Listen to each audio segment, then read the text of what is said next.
y ya lo tenemos en contacto al astro. La gente de verdad, se engancha a las 9 de la mañana para escucharlo a Miguel. ¿Está con nosotros ya en contacto Miguel Ponce? Sí, pero no tanto, Leo, no tanto. Felicidades antes que nada, felices Pascua a todos los que nos escuchan, ¿no? Totalmente. Y en duplex desde dos lugares de la costa atlántica, digo, no es un tema menor. Recién nos tiraron el título para mí de la mañana, 91% de la capacidad hotelera. Así es, sí, bueno, fue notorio. Yo salí de allá el jueves a primera hora y fue notorio, ¿no es cierto? Creo que debió haberse tomado alguna medida en los peajes que nos hicieron perder prácticamente 1 hora y cuarto a nosotros. En otros momentos fue más, en otros momentos fue menos, pero eso fue lo que terminó generando el conflicto. Si no, el resto del viaje fue muy fluido. ¿Cuánto tardaste más o menos hasta ahí? ¿Estás cerca? Y yo salí a las 10 de la mañana y llegué a las 6:30 aquí a todo lo que es la zona de Mar de las Pampas. Ah, un montón tardaste. Un montón. Hubo gente que tardó más, 10 y 12 horas. Yo tardé 7 horas a Mar del Plata, sí. De verdad, se veía muchísimo tránsito y coincido que es un tema para rever, el tema del peaje. Porque la verdad es que no precisa nada. En ese tipo de días, ¿no es cierto? Sí. Que no lo cobren, no estoy diciendo que no los cobren, estoy diciendo que en las horas pico, cuando la legislación dice que si tenés una cola superior a los tantos metros, tenés que abrirlos, cumplí eso. Pero se originaron, te insisto, demoras que iban entre 45 minutos y las 2 horas. Y eso alarga mucho. La gente viene, alarga y para la próxima vez más de uno no va a venir.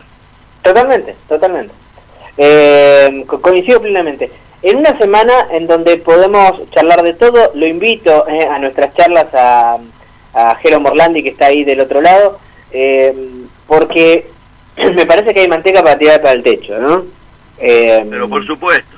Yo digo que desde que tengo memoria, las Semanas Santas nunca han sido neutrales, ¿no es cierto? Obviamente el top es el que todos recordamos, algunos de ustedes serían muy chicos, pero aquellas Pascuas que terminaron con Felices Pascuas, la Casa de Orden, ¿no es cierto? De ahí en adelante yo diría que las Semanas Santas, que todo el mundo se prepara como para desenchufarse, despegarse, aprovechar muchos para salir, otros para la reflexión más vinculada a las creencias religiosas, etcétera, el tema del pesaje, es decir, hay todo, uno a priori dice, no, este es un tiempo de paréntesis.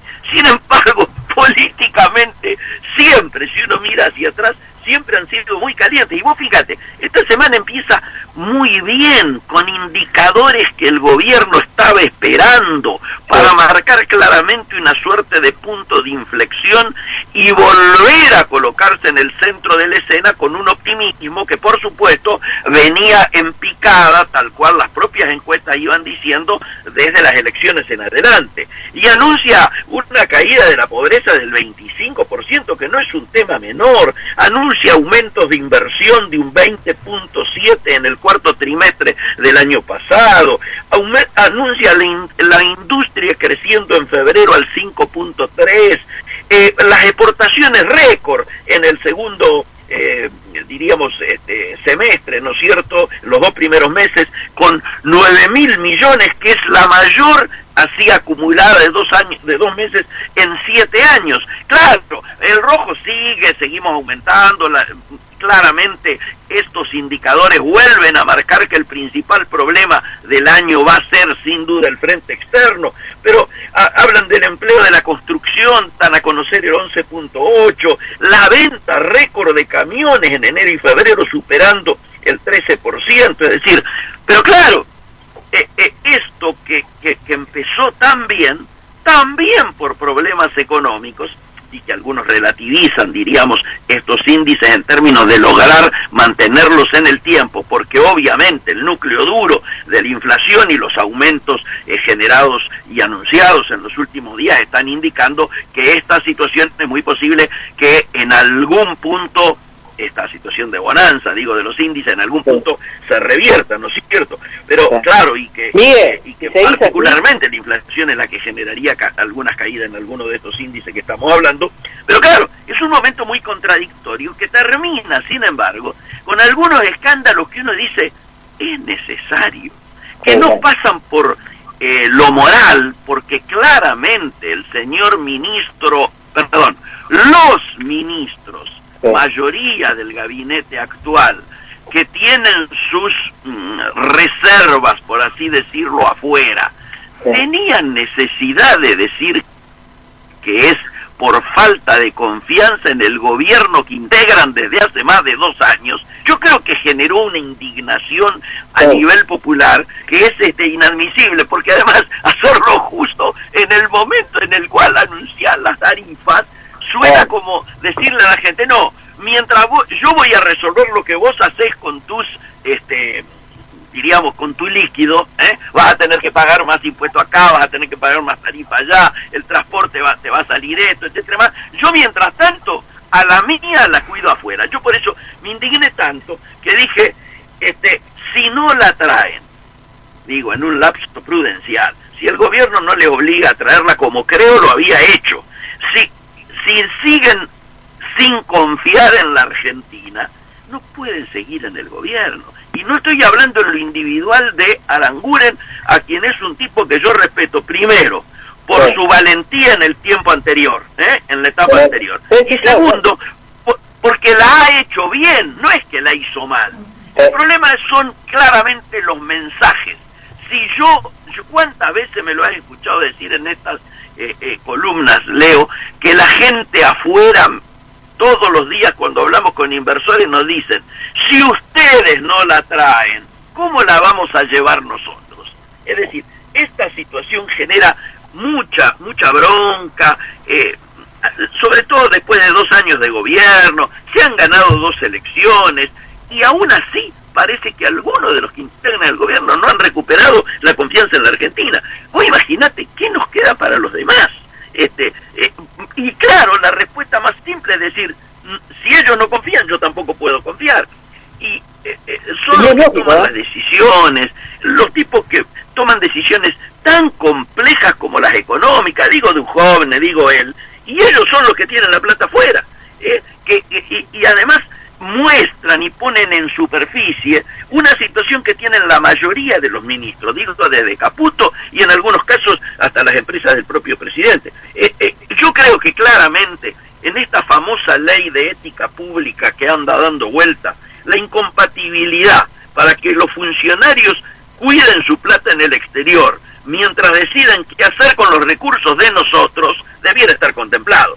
Yo creo que es muy difícil el momento como para que el presidente haya tenido que salir a bancarlo de la manera en que lo hizo. Me parece que algún asesor allí se equivocó. Yo hubiera mantenido un silencio hasta ver la respuesta concreta de la sociedad, o para por lo menos haber generado alguna situación en la cual no apareciera tan pegado, tan bancando de manera incondicional a Aranguren, que insisto, le tengo el mayor de los respetos, pero que creo que políticamente lo del otro día, lo de hace 48 horas, ha sido una grosería. Yo por eso decía, ojo muchachos, después de lo del presidente se viene, los ponía en chicana obviamente, se viene el monumento a Aranguren o la colecta, porque el presidente dijo que por la intervención de la Oficina de Ética Pública se había visto afectado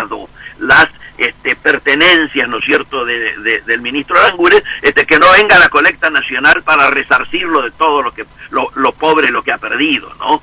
La verdad es que es una situación muy incómoda, creo que no lo ayuda al gobierno, creo que la reacción de todos los comunicadores importantes del país y de los sectores populares que se han ido enterando de esta situación es muy grave. Yo esto tengo necesariamente que colocarle el título de mala praxis, lo mismo que le coloqué título de mala praxis a la forma en que terminaron cerrando este tema del INTI, donde por primera vez en democracia se echa a todos los delegados que además son tipos con una formación intelectual irrecuperable y técnica, ¿no? Intelectual y técnica irrecuperable, y simplemente por denunciar lo que se está haciendo en este organismo clave en el momento para la industria, para el comercio exterior, para la integración y para todas las intervenciones que tienen que ver con el desarrollo de las pequeñas y medianas empresas, ha terminado de la peor manera y dando una muestra muy preocupante de lo que podría venirse en el Estado en los próximos días, ¿no?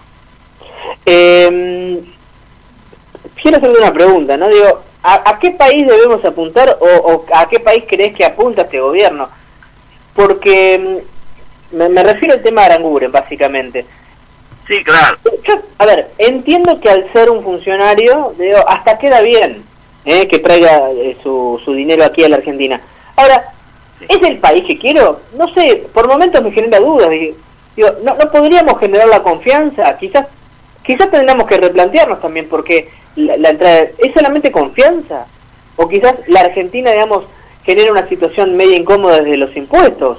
Digo, no nos olvidemos que se paga mucho acá. Sí, claro, sí, claro. A mí no me molesta, digamos. Me genera una situación incómoda, y lo mismo que te pasó a vos, Yo siento que nos toman el pelo por momentos las cosas que dicen y que se exponen tanto. Pero digo, en un país normal también se puede tener su dinero afuera, digamos, cada uno de los funcionarios. No me parece que tenga que ser tipo obligado. Pero digo, ¿a qué país apuntamos? Totalmente de acuerdo, Leo. Yo creo que tiene todo el derecho a tenerlo afuera. Está muy claro. Sí. Lo que en todo caso, si lo tiene afuera, se está generando una incompatibilidad funcional y ética que hace que su permanencia en el gobierno sea lo que esté cuestionado. Si el mensaje que le das a la ciudadanía y a los inversores externos, cuando vos estás llamando a invertir porque necesitamos que se invierta, inversión genuina, me reitero, no podés dar el mensaje de que no confías en el país, y mucho menos que no confías en tu gobierno, porque esto es lo que queda atrás. Él le está diciendo al gobierno de Macri que él integra que no confía lo suficiente para no traer la suya acá. Por eso digo que básicamente a mi juicio se trata de un error, de otro tiro más en los pies, de obviamente una formación política que no le podemos exigir a Aranguren. Aranguren ha sido un exitoso CEO en la Shell y un valiente CEO cuando muchos otros CEOs se callaban en la Argentina. Por eso yo le tengo respeto en lo personal. Lo que creo que acá se trata de una torpeza que denuncia una incompatibilidad, que otros no cometen la torpeza de decir en este juego del doble discurso, como la manera en que se escapó sin contestar Duhovne cuando en España le preguntaron exactamente lo mismo, y él dijo, yo ya dije en la Oficina Anticorrupción, que esto, que el otro, que obviamente, obviedades, pero no contestó la pregunta. No contestó la pregunta porque tiene algún nivel de, diríamos, habilidad política y habilidad declarante para no caer precisamente en el lugar en que termina cayendo Aranguren. Esta es la situación. Ahora, ¿qué país queremos? Obviamente, las inversiones no van a venir solo si Aranguren trae el dinero, o si solo los funcionarios traen el dinero, o los que no lo traigan se terminan yendo. Obviamente las inversiones van a venir a ese país que vos estás pensando que pueda llegar a elaborar políticas de Estado a largo plazo, como lo dijimos la última vez y todas las veces anteriores, cuando hemos intervenido en esta columna, que implica la necesidad de un amplio acuerdo político, económico y social que deje por fuera del debate interpartidario los temas tan estratégicos como estos que tienen que ver con las inversiones, la inserción internacional inteligente al mundo, el proceso de desarrollo, una direccionalidad de lo que quiere hacer Argentina, en un momento en el cual el mundo precisamente está exigiendo definiciones, porque la incertidumbre nos abre puertas que si somos inteligentes vamos a poder aprovechar. ¿Qué tendríamos que haber estado haciendo ahora en lugar de confiar en la diplomacia presidencial?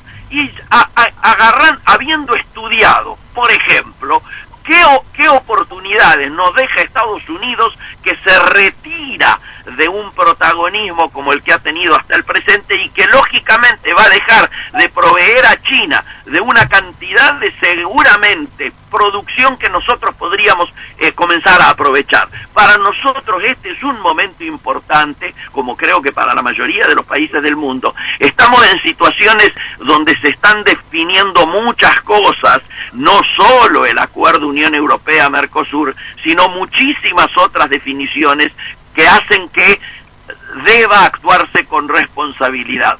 Creo que el presidente en el día de ayer, en lugar de haber salido a bancar tan incondicionalmente al ministro, tendría que haber llamado a la responsabilidad de su equipo para dejar de cometer errores y aprovechar los buenos anuncios que él 48 horas antes había hecho y que prácticamente con una torpeza de esta naturaleza se los diluyeron en un momento.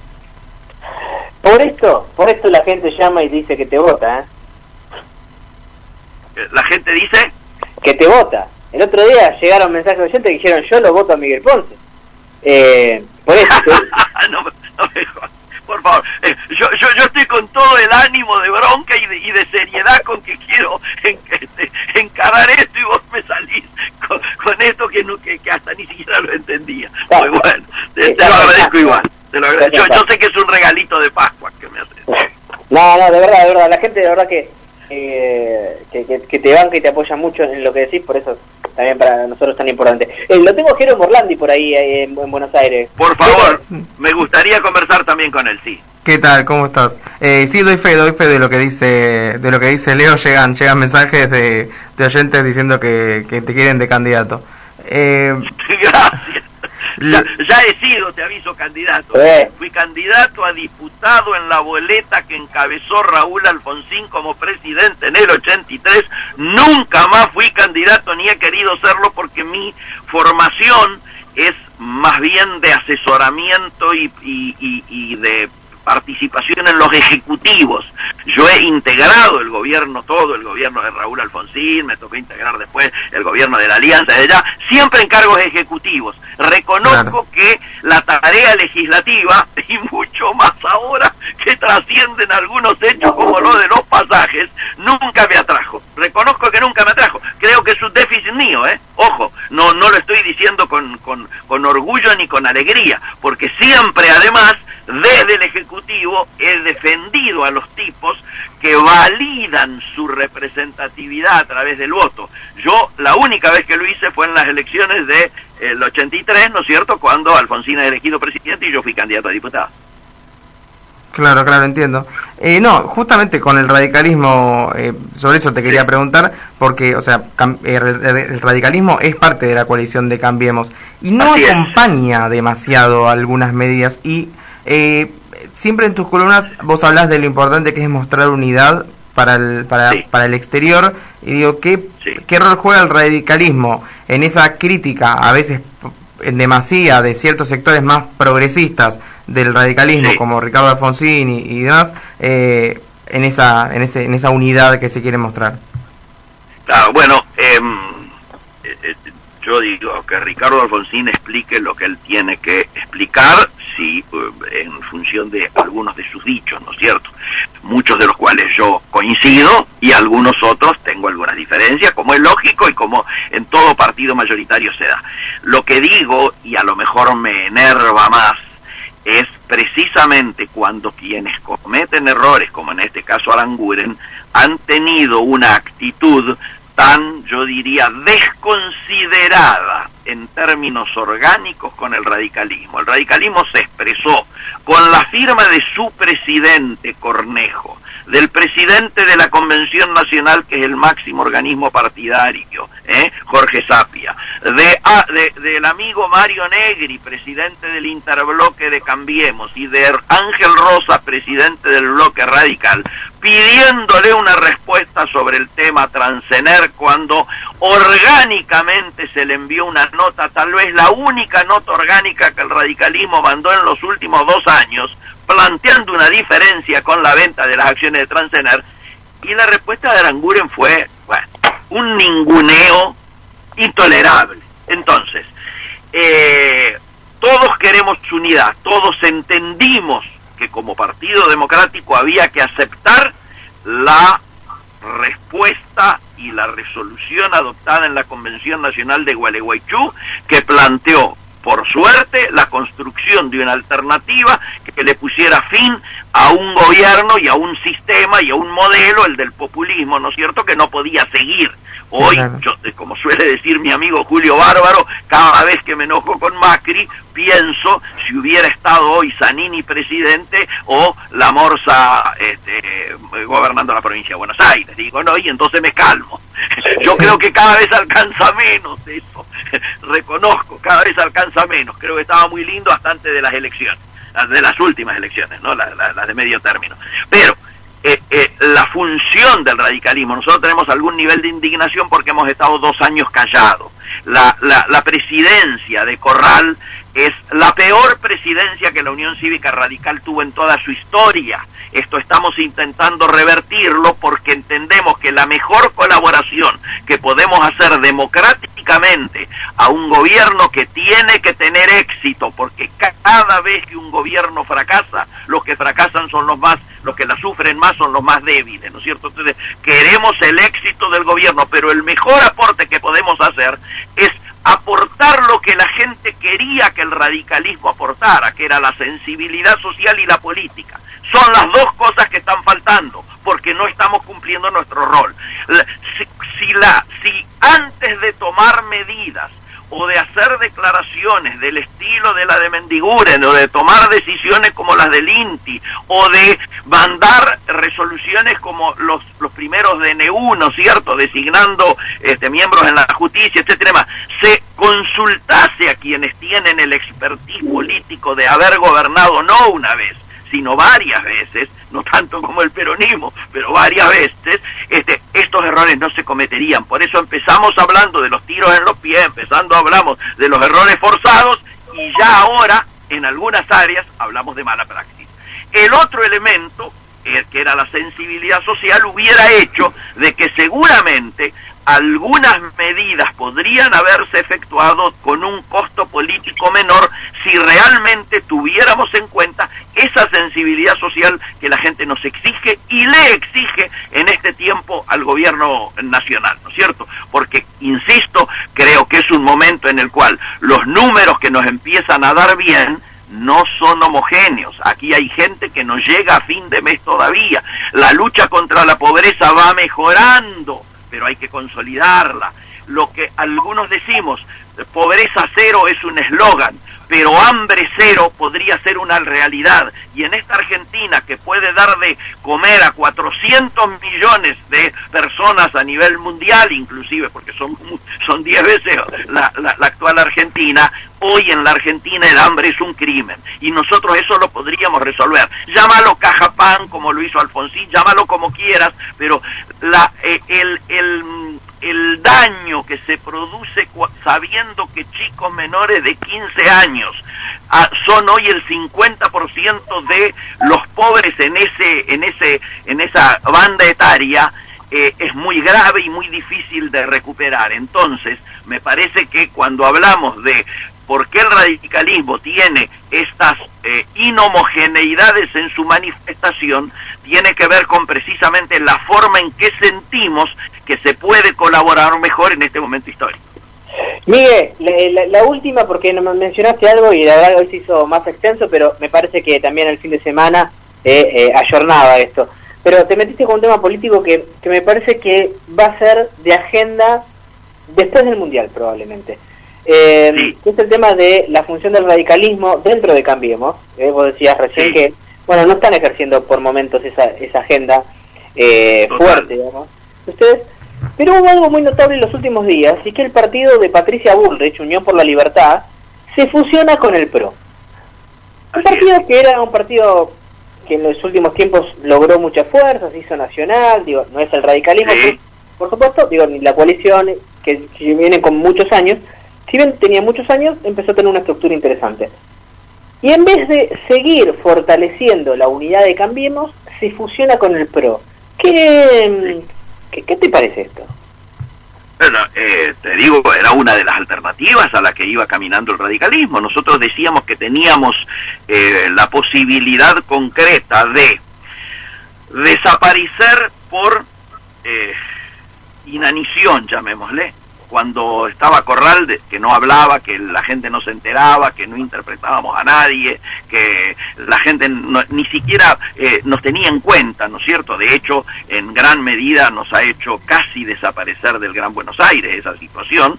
Estamos muy débiles allí, tenemos 7 intendencias en la provincia, pero son intendencias menores, y la presencia del radicalismo ha estado muy desagregada, diríamos, en ese tiempo. Decíamos, podemos llegar a desaparecer por inanición, o algunos están con el interés de que nos transformemos en una línea interna del PRO. De hecho, el presidente Corral, antes de irse, dijo menos UCR y más Cambiemos.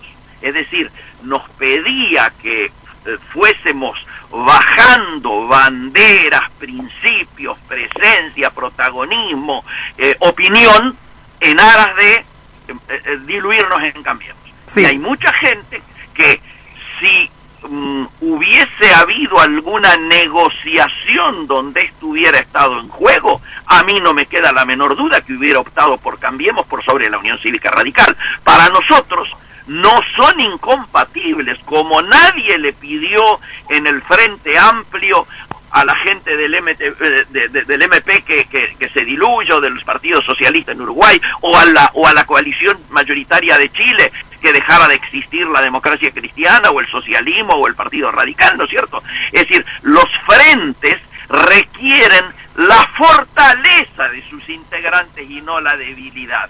Yo, en el caso de Patricia, podría llegar a comprenderlo, porque objetivamente, a diferencia del radicalismo, que primero es una fuerza con más de 100 años, y segundo, que está presente en cualquier pueblito que vos vayas del interior del país, hay una iglesia, hay un comité, y en algunos lugares hay una unidad básica. Lo que nunca falta es una iglesia y un comité. Sí, entonces, claro, esa extensión territorial que es la que le hizo ganarle al presidente Macri la presidencia de la nación, digámoslo con todas las letras, no porque nosotros le hayamos hecho ganar, sino porque sin nosotros seguro no hubiera ganado. Entonces, esto requiere que precisamente la fortaleza de los integrantes termine de ayudar a la fortaleza de esta alternativa, en la medida en que deba seguir siendo. ¿Por qué? Porque acá también los frentes, en algún momento el radicalismo integró UNEN, y dejó de hacerlo, en otro momento integró la Alianza y dejó de hacerlo, en otro momento fue con la Baña y dejó de hacerlo. O sea, hay que tomarlo esto como circunstancias que tienen que ver con momentos históricos que exigen determinadas definiciones y determinadas políticas de alianza. Eso no implica que porque el radicalismo haya integrado otras coaliciones anteriores, haya dejado de existir y haya perdido su identidad. Se puede mantener la identidad en coaliciones que tengan que ver con necesidades en un determinado momento histórico. Esto es lo que está ocurriendo ahora, y por eso nosotros queremos preservar al radicalismo, afirmar su identidad y desde ahí colaborar en la fortaleza para ayudar a resolver los grandes temas y problemas estructurales que tiene la Argentina, que todavía, en la medida en que precisamente estas cuestiones no se consoliden, no solo no vamos a poder resolver, sino que ni siquiera vamos a poder empezar a enfrentarlos. Pero hay un sector del radicalismo que está pidiendo que el radicalismo y el PRO se fusionen. Yo creo que hemos en la última convención nacional y en la última estructuración de la nueva mesa del radicalismo, si este intento que estaba latente tenía alguna posibilidad, eso ha sido abortado. Creo que hoy la Unión Cívica Radical de a poco va recuperando el protagonismo, como ustedes bien lo decían hace un rato, en algunos casos de manera, si querés, turbulenta, como lo hacemos nosotros, discutiendo, y a veces hasta no toleramos cuando alguien como Lilita Carrió viene a decirnos, no, aceptamos tal o cual política de alianza, le toleramos tal o cual cosa que ha decidido el radicalismo, porque nosotros decidimos democráticamente, y ella debiera saberlo, porque en algún tiempo también estuvo acá, ¿no? Claro. No sea cosa que ver la franja amarilla, ¿eh? Hola. Hola, Miguel. No sea cosa que en algún momento aparezca la franja amarilla. Ahora, claro. Pero bueno, claro. ¿viste cómo es? No, va en esa línea y creo que cada vez se está quedando más claro que lógicamente en el 2019 se va junto y después se verá. Miguel, todo es muy dinámico en Argentina. Sí, más completo que nunca, Miguel. La verdad es que fue más que interesante poder charlar sobre estos temas. Me parece que de verdad, después del Mundial se viene una puja interesante en Cambiemos. Sin duda. Yo no la llamaría puja, yo diría que se tiene que dar un debate acerca de cómo va a ser la mejor manera de que Argentina pueda enfrentar los desafíos que vienen por delante, que no son pocos, insisto, porque debiéramos empezar a diluir esta mirada, yo diría provinciana, dicho sin ningún tipo de situación peyorativa, o de mirarnos el ombligo, para ser más preciso, y mirar muy mucho qué está ocurriendo en el mundo, para primero no equivocarnos con nuestras políticas de alianzas, no equivocarnos en nuestra política exterior y tratar de aprovechar las oportunidades que la crisis y la incertidumbre plantea a nivel mundial para lograr los mejores resultados que lógicamente terminen en un beneficio de nuestra producción, de nuestros trabajadores y en definitiva de la calidad de vida de los argentinos, ¿no? Totalmente. Miguel, un abrazo grande, te dejamos seguir el finde y espero que no nos agarre la tormenta, que parece que los que estamos en la costa la vamos a sufrir. Así es, acá está muy gris, aprovecharemos para seguir leyendo, profundizando, enterándonos, trabajando y esperando las rectificaciones que a que hemos apelado a través de las redes sociales en las últimas horas. Te mando un abrazo. Abrazo grande. Felices Pascua para todos los que nos están escuchando. Vale. Hasta luego, buen día.